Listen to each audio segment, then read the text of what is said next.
seen at least at least in literature that starts to say, well, we can use open source local optimization solvers. I mean, if they're not memory aware, then it's a non-starter, at least in my domain. But certainly in terms of state of the art, I mean, a lot of the aspects of fast real-time optimization using local solvers, I immediately see in the next year, if not, immediately on some other of our flight experiments. I mean, if you look at the Mars rover that just landed, I mean, they used a successive convexification methodology to land their Mars rover. So, but I think going forward, that sort of step demonstrates a lot of people willing to take more risk. And so a lot of these advanced techniques that would, rely upon aspects of reachability or things like that, certainly I could see being implemented if they're computationally feasible, especially reachability in the sense that it gives you safety guarantees. If you give me a guarantee, then that makes my job ever more easier to make sure it's realizable on any sort of platform. So, and that also goes to any sort of optimization method or any sort of controller method that would produce a feasible solution. I mean, I think it was mentioned earlier that some of the techniques that are looked at for optimization, at best give you a local solution, at worst give you absolute garbage. I don't want to take that risk. So those techniques that focus a lot on not just the computational ability, but the feasibility of what's produced, certainly also does kind of play into the next couple of years that I see. But I mean, methods like particle swarms and stochastic optimization techniques, if you can bound it and say that, well, it'll get you a solution and it will get you it safely, then I'm willing to put it on something. As long as I can run it, that's perfectly fine. But if you give me something and you say, well, it might produce garbage at the end of the day, I don't really want to collide two multi-million-dollar satellites into one another. That's been done, and I don't want my name attached to that. But otherwise than that, I mean, in terms of specific techniques, anything that involves quadratic programming, anything that involves numerical optimization methods, as long as they exploit sparsity, are really achievable at that point. Or sum of squares methodologies too. If the creation of the solver is taken into consideration, kind of to the point of understanding more of just using a black box solver, if that's understood, then that kind of also expedites things.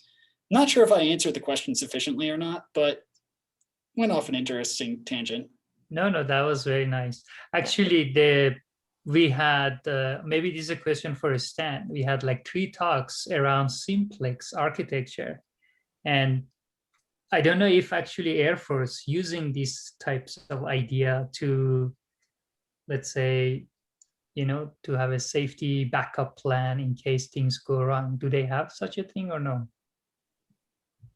Very rudimentary. So, I mean, that's actually one of the aspects that I know that myself and my colleagues are also seeking to understand, and certainly gives rise to people implementing more fancier techniques on board, is that if we have a recovery methodology, then that's great.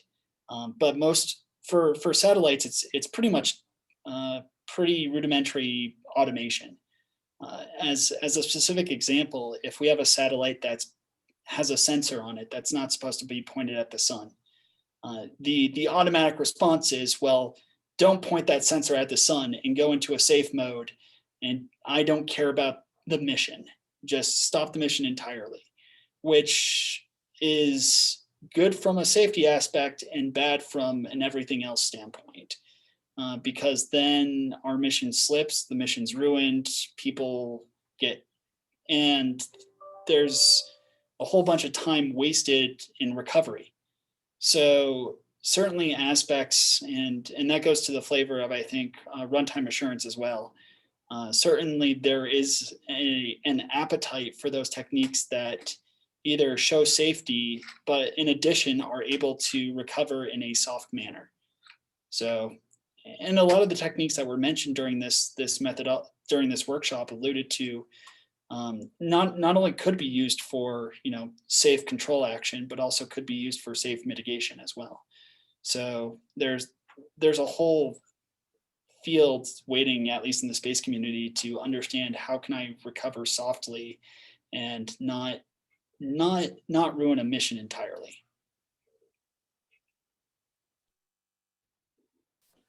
Do you want to add anything, Stan?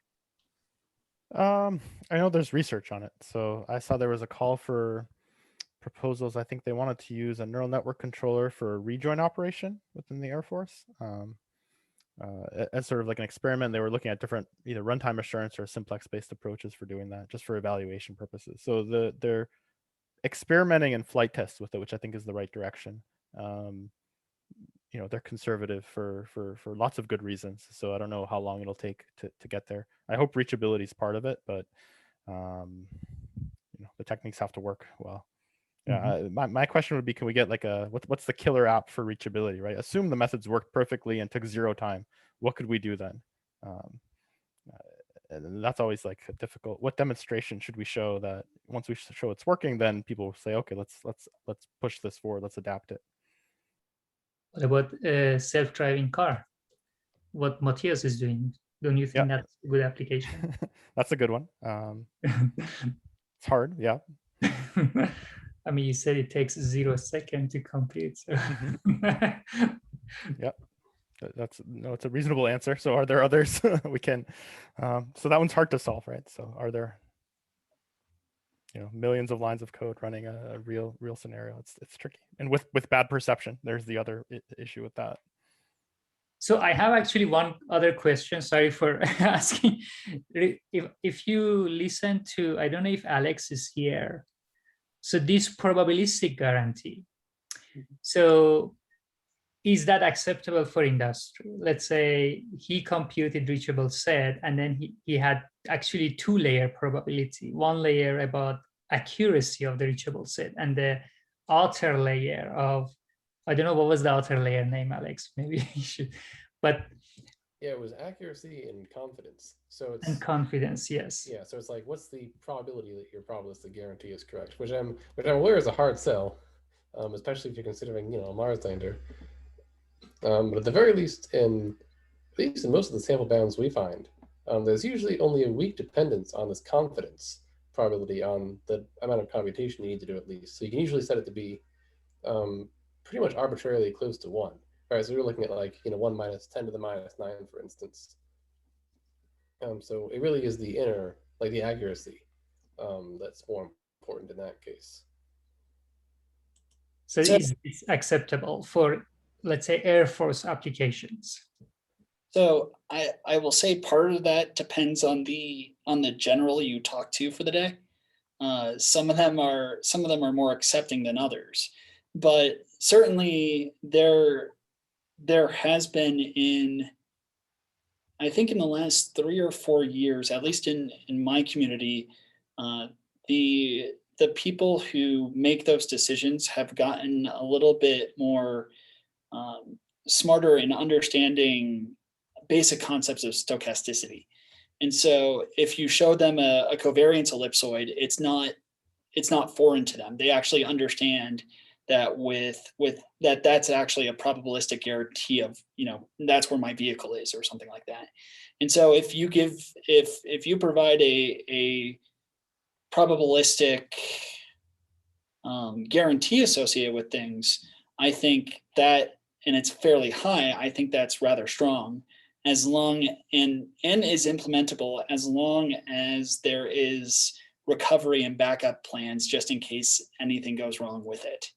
I think that's the caveat that always goes with our systems is as long as there's a backup plan, then implementing something like that is fine in my books and could be also fine in the higher ups as well. But again, it's the whole backup safety aspect. That's a whole different problem as well. So, I mean, what do you mean? Let's say I tell you your system is safe with probability 1 minus 10 to the power of minus 10. This is not enough. You still need backup plan? No, yes, you will always need a backup plan. That's when I said that the space community is risk adverse, I mean risk adverse. Like even if it's a simple control scheme, if you don't have a way to recover, it potentially has ramifications on everything. And as much as I mean, as being part of the government, bureaucracy is just a terrible thing sometimes. And if you are that one person where something goes wrong, then basically you're looking at about a month to 6 months worth of paperwork to explain why. And no one wants that. That's more of the threat there. But I mean, if you give me a guarantee of like 1 minus 10 to the minus 8th or whatever, sort of arbitrarily close to 1. I mean, from what I've been seeing, people, especially as we see other industry players like SpaceX and Amazon trying to do their operations, it's pushing the Air Force to become less risk adverse and to understand that we need to push these boundaries. And then people like myself or others who collaborate with people on this call really try to push those technologies and make sure that they understand that, yes, there will always be risk, but we've been designing satellites with safe systems all along. So, we can implement them with minimal risk posture. Unfortunately, I do have to drop off, but thank you all for the presentations. I look forward to more conversations. Thank you. Thank you. So Ricardo, yeah, anybody wants to add anything? Yeah, so is it okay that I ask a question about one of the talks at this point or not? I think Yeah, because I'll just okay. add one thing about that previous question about the risk.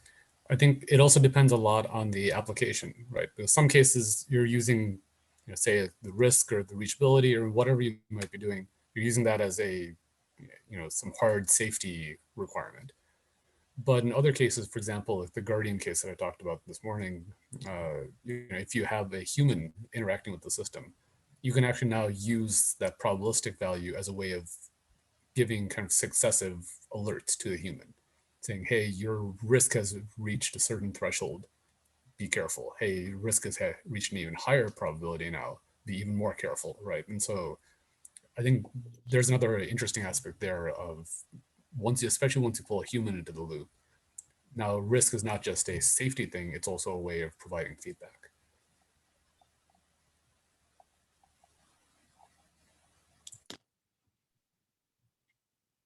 Yeah. So Mohammed, you had a question, yeah? Yeah, so first of all, thank you very much from the organizers. Like, I really enjoyed most of the talks and I almost followed like all of them this morning. So thank you very much. My question is from specifically from Sam, if he's still here, and regarding your work on combination of CBFs and the reachability analysis stuff. Mm-hmm. So yeah, as you mentioned, so in over approximating this reachable set. So if that over approximation is conservative, then we're gonna get like bad results, right? And then you mentioned that it all depends on our choice of the decomposition functions, and the tighter the decomposition functions are, our approximation would be like better, right? Right. Yeah, so as far as I know, the composition functions are not unique. And then, yeah, I know that you have a work and like these tight decomposition functions and stuff. But as far as I understood from that work, to compute those tight decomposition functions, we require to solve some kind of nonlinear optimization So stuff. yeah. So yeah, so how to choose good decomposition functions? So So we can take this offline. I don't want to go into too much detail here, but in some cases you can get the closed form the tight decomposition function in closed form. We present it in that optimization framework, but in some cases that optimization framework has a closed form solution. And then we have other ongoing work. You can do transformations on the state space and get, and then consider basically mixed monotonicity with respect to different coordinate systems and get other types of approximations. So we have some tricks that we can do to get better reachable set computations, and we're still exploring all of these, but it can be done. I'm happy to talk more offline too as well. Sure, nice, thank you. So Ricardo, do you want to have the final thought? I'd be happy to. Well, I mean, again, thanks to everyone that came here and contributed and wrote papers. I think it's a very exciting domain, set of problems. We don't know how to solve many things, but that's also good for us, so we can work on those solutions. From what I listened to all the talks today. From what I've seen is we could probably benefit quite a bit from bringing people from hardware architecture to understand more the challenges on computing combined with algorithms. I think that will be a good kind of bridge to make if people have connections. At UC Santa Cruz, we have a couple connections, and we're trying to explore those. But there are significantly different languages, right, that we speak. And I think but there is value there, because if we could understand how to really synthesize controllers well to essentially blend with architecture, we could probably make quite a bit of impact and maybe bypass some of the challenges on approving algorithms and certifying and so on, right? So that's one thing I gathered throughout. Another thing I was quite impressed by, pretty much every talk has some sort of switching or some sort of kind of changes in the system, right? That will happen because of safety or because of performance or because of computational needs. I think almost every talk did. And I think that's natural where we work on, right? Most of us are somewhat in the CPS/hybrid/real-time systems. But it also shows that those techniques really find a niche there, right?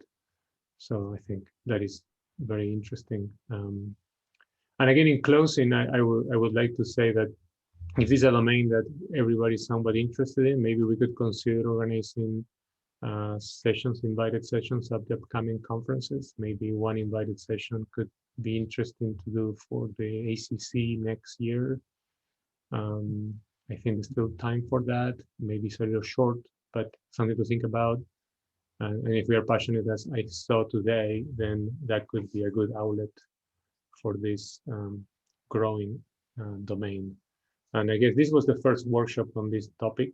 I've seen other workshops becoming like a recurrent type thing, and we could entertain that idea as well. So feel free to let us know how you feel about that, and maybe we can collaborate on that. I don't think I have anything else. I thought we had at some point almost 30 people coming in, right? 30 plus. So I thought it was very well attended.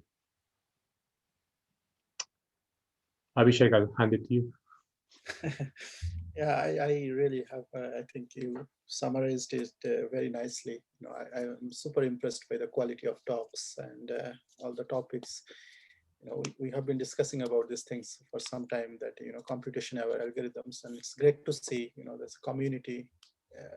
People are considering this topic.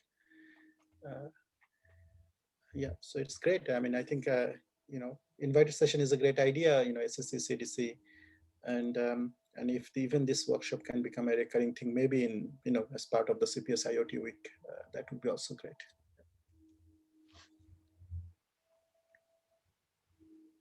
So I guess we should again thank audience and speakers. And if anybody has anything, please unmute yourself. Otherwise, so have a nice evening, or I guess it's evening or even midnight. and have a nice, I mean, CPS week officially starts from tomorrow, so you can also enjoy the CPS week. So if there is no question, thank you all. Thank you. And yeah, bye. Thanks, everyone. Thanks. Thank you. Bye-bye. Bye.